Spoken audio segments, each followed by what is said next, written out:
Những người trong thị trấn này thường khuyên nhau nếu trời mưa thì không nên bắt taxi về nhà, vì bạn có thể lên phải một chiếc taxi mà lái xe là một con yêu tinh muốn làm hại bạn.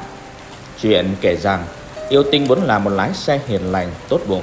Tuy nhiên anh ta không may vấp phải một cô người yêu tiêu hoang và nghiện cờ bạc. Không chỉ trộm hết tiền tiết kiệm của anh để đổ vào sòng bạc, cô ta còn lừa anh gánh khoản nợ 2 tỷ đồng rồi cao chạy xa bay. Hôm ấy, dù đã chăm chỉ chạy càng ngày nhưng anh vẫn chưa kiếm đủ tiền nộp cho xã hội đen. Dù đã cố gắng xin xỏ nhưng chúng vẫn từ chối, ép anh phải tìm khách giữa trời mưa gió bão bùng. Một vụ tai nạn kinh hoàng đã xảy ra. Lòng hận thù đã giữ chàng trai lại dương gian, bao bọc lấy anh, biến anh thành một yêu tinh đáng sợ, chuyên xuất hiện vào những đêm mưa để trả thù những kẻ đã phá hủy cuộc đời của mình. Tiếc là lòng thù hận đã che mắt yêu tinh nên nó nhìn ai cũng là kẻ thù hại mình. Trong đó, một cô gái đã vô tình trở thành nạn nhân khi bắt xe về muộn.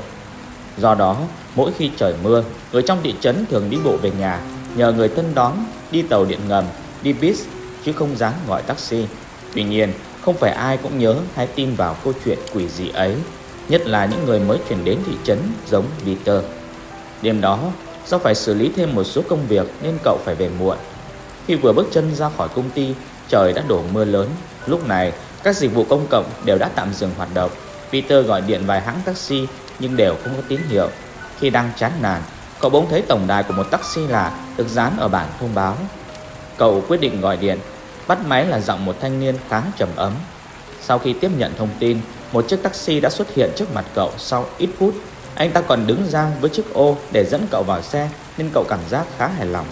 Sau khi đã ngồi vào chỗ, chiếc xe bắt đầu chuyển bánh. Ngắm mưa một lúc, Peter quyết định mở lời.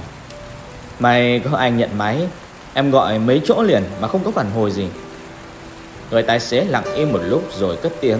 Giọng anh ta giống hệt với giọng người tổng đài. Vậy là đây chỉ là một hãng taxi cá nhân. Tôi nghe nói mọi người ở thị trấn sẽ không đi taxi khi trời mưa đâu. Chắc vậy nên các hãng cũng đóng tổng đài. Peter gật gù. À, hình như có cái truyền thuyết kinh dị gì ấy hả? Tôi có nghe qua nhưng không tin lắm. Thật buồn cười khi một tin đồn khiến người ta từ bỏ một thói quen. Mặt người tài xế bỗng nhiên lạnh lại, giọng run run. Thật ra nó không phải tin đồn đâu, tôi từng chứng kiến rồi đấy. Peter kinh ngạc thốt lên. Vậy ư? Mọi chuyện thế nào nhỉ? Tối đấy, tôi đang lái xe vòng vòng quanh thị trấn để bắt khách thì trời bất chợt mưa to. Lúc này tôi bắt gặp một chiếc taxi kỳ lạ. Nó màu xanh, khá cũ.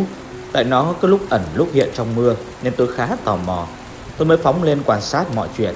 Khi nhìn sang, tôi ngỡ ngàng khi thấy một cô gái ở ghế phụ có gương mặt hoảng loạn, toàn thân đông cứng, hình như máu đang chảy từ hai hốc mắt của cô ta.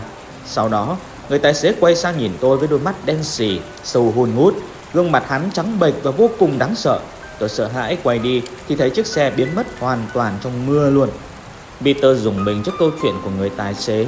Bất giác, cậu thấy sống lưng lạnh kỳ lạ lên ngoái đầu ra sau. Cậu hét lên sợ hãi khi thấy một cô gái trắng toát, đôi mắt khoét sâu, đang chảy òng ọc máu. Quay sang nhìn tài xế, cậu hốt hoảng khi thấy ông ta cũng đã biến đổi thành yêu tinh, kẻ gieo rắc nỗi sợ cho bao người trong thị trấn. Cậu mở thử khóa cửa nhưng không được.